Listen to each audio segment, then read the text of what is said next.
Cutscenes in video games are often hailed as the pinnacle of visual excellence, showcasing the studio's graphical prowess and technical capabilities. However, despite their intended grandeur, some cutscenes fall short of expectations. Hey there, folks! Today, we're diving into the realm of video game cutscenes with a focus on the 5 worst cutscenes in video games. We will meticulously dissect a picking of the most cringe-inducing and poorly executed cutscenes in the annals of video game history. We will dissect the aspects that contribute to their discomfort, from cringe-worthy talks to peculiar animations, underscoring the implication of well-crafted cutscenes in fostering outstanding gaming experiences. Through this probe, you will gain a newfound gratitude for the truly impressive cutscenes in the kingdom of video games. Deep Fear is often considered the top contender in this category. Games like Metal Gear Solid and Resident Evil really set the bar high, making others try to follow suit, but missing the mark. Remember the not-so-great cutscenes in the original Resident Evil? Well, the games it influenced didn't do much better. Let's talk about Deep Fear. The acting in that game makes Resident Evil look like a masterpiece. The voice actors seem like they're delivering lines under duress, almost like they were forced to do it. The result? It's pretty darn terrible. You'll see actors stumbling over lines here and there, leaving you wondering how that made it into the final game. And don't even get me started on the CGI scenes. They're anything but cutting edge. While it misses the mark compared to its predecessors in polish and direction, it still falls short in many ways. The mix of shoddy translation, dreadful voice acting, and weird CGI leads to some seriously cringeworthy cutscenes.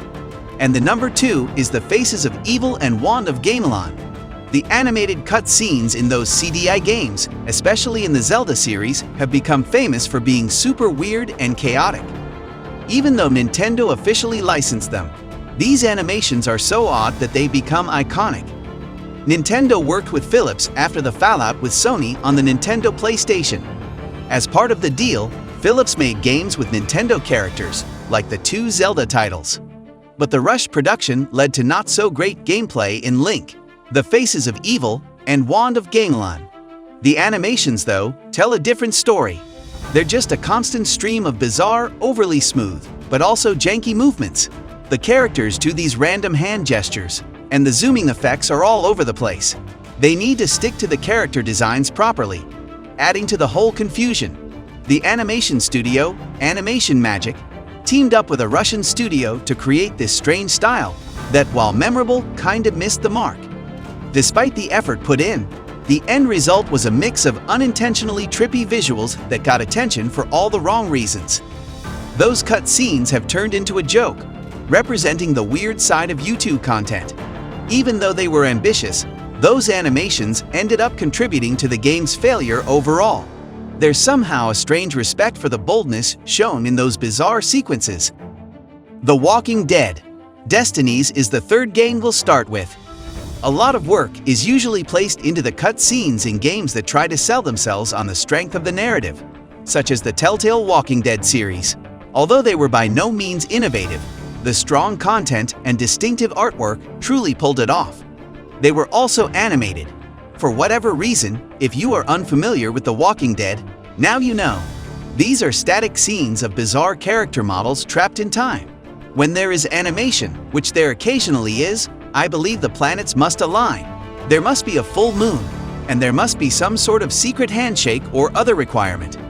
No, things are not that way.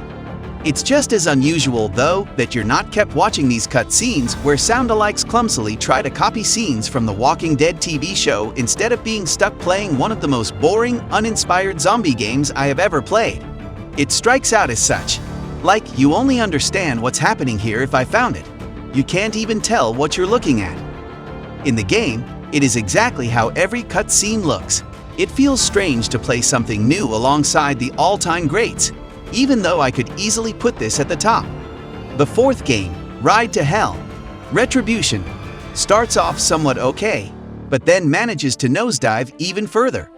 So, you're hit with this cringeworthy montage of bizarre action scenes, setting the stage for what's about to go down. Then, bam! You're bombarded with a bunch of poorly done cutscenes trying to introduce you to the meh world of Ride to Hell. The character designs? They look like exaggerated versions of Popeye, with these unnaturally huge forearms and robotic mouth movements that don't flow right. The dialogue feels like a weak attempt at chit-chat, almost like the Muppets. Overall, the cutscenes are meh, the direction lacks finesse, and the voice acting is bad. Let's say it falls pretty short, with a few okay moments here and there. I'd rather polish shoes than go through this letdown. The character designs need to catch the eye, and there are lots of annoying glitches that make things pretty chaotic. But let's talk about those love scenes. The first one, super sudden. Your character jumps into this intense situation, and then boom, next thing you know, they're in this fully clothed and kinda awkward intimate moment out of nowhere. Showing intimate scenes in games is tough, but starting off with a fully clothed one feels a bit off. It comes off as a bit immature and not very refined. So, number 5 on the list is Medal of Honor, Warfighter. This first-person shooter by EA was thought to give Call of Duty a run for its money, but instead, it was like the collapse of the once-respected Medal of Honor series. There are a bunch of things in the game that you might laugh at, but those super unflattering CGI cutscenes are what stick in your mind. Even today, we still see that uncanny valley in video games, but looking back at this game from 10 years ago shows us how far we've come. Just analogize any character model from now to the ones in this game, and you'll see a monumental difference. The characters here need some severe work. Some guys might look okay from certain angles, but others, not so much. And let's talk about the wife character. She's creepy with that ghostly look, straw-like hair, and strange clothes. But the daughter character? That's a whole new level of unsettling. What's up with that face? They're like creepy flesh golems straight out of a nightmare. The side characters take a hit, but even the main ones aren't spared. Normally, the main characters stand out with their sharp looks, but in this game, they all fall short.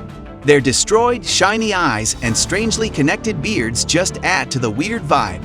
It's funny that the actual content of the cutscenes doesn't matter much.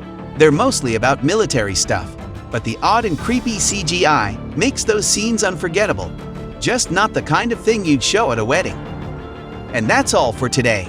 Feel free to share your thoughts by leaving a comment.